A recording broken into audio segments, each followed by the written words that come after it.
Now, a World Bank report released yesterday revealed that 400 million children live in poverty, prompting calls for urgency in ending extreme poverty. Now, this call was made by the president of the World Bank on the eve of the 2013 World Bank IMF annual meeting in Washington, D.C.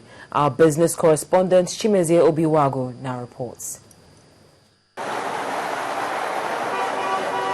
It was indeed a wet day in Washington, D.C., but that did not deter the delegates for this year's World Bank IMF meeting from attending. The hall where the preliminary press briefings to herald the meetings were held was filled to the brim by both the delegates and the media people from different parts of the country.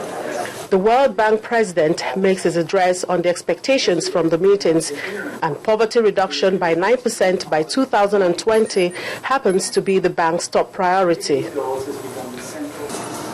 The quest to end poverty is much bigger than us. The growing global movement has taken hold as leaders of governments, international organizations, and civil society unite around this critical objective. Our strategy is bold because the challenge is immense.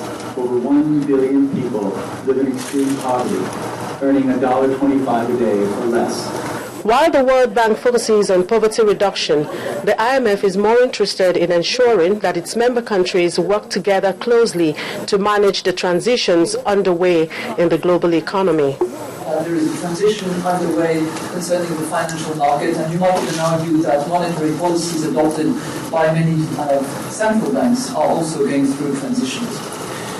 What does it mean in terms of policy?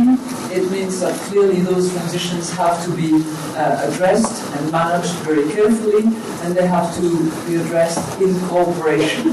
That done, Nigeria's Minister of Finance, Dr. Ngozi Okonjo-Iweala, together with other members of the Commonwealth countries, acquainted the media present. We noted that sustainable development financing needs are enormous, and there's a need for new and additional resources if the financing needs of our countries, of the developing countries, are to be met. Within this, we wanted to stress, or we stressed, that ODA remains vital, and we reiterated our call to the international community to meet its existing ODA commitments in a time-bound manner.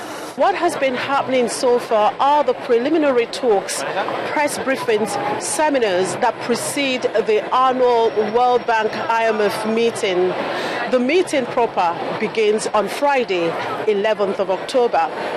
From the World Bank Center here in Washington, the venue of the 2013 World Bank IMF meeting. I am Chimezie Obiwagu, reporting for Channels Television. Well, staying on the international scene, but away from business.